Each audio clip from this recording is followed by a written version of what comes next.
मन चंगा तो कटौती में गंगा। इस कहावत के पीछे यह है कहानी।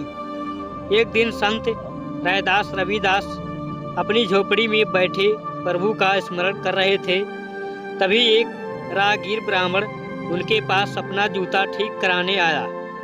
रैदास ने पूछा, कहाँ जा रहे हैं? ब्राह्मण बोला, गंगा स्नान करने जा रहा हूँ।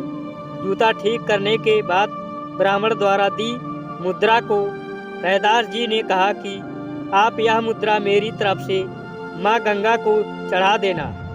ब्राह्मण जब गंगा पहुँचा और गंगा स्नान के बाद जैसे ही ब्राह्मण ने कहा, हे गंगे, रैदास की मुद्रा स्वीकार करो, तभी गंगा से एक हाथ आया और उस मुद्रा को लेकर बदले में ब्राह्मण को एक सोने का कंगन दे दिया।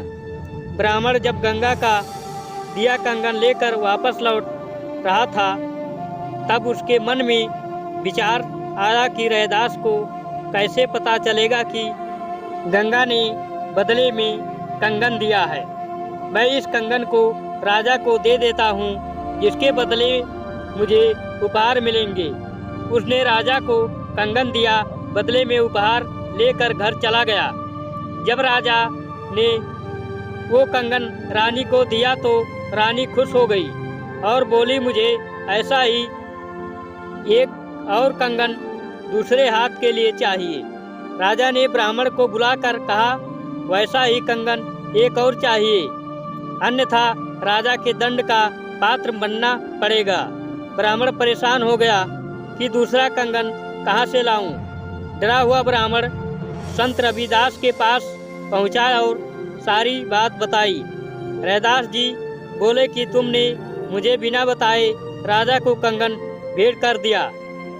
इससे परेशान ना हो, तुम्हारे प्राण बचाने के लिए मैं गंगा से दूसरे कंगन के लिए प्रार्थना करता हूँ। ऐसा कहते ही रैदास जी ने अपनी वह कठौती उठाई जिसमें वो चमड़ा गलाते थे। उसमें पानी भरा था।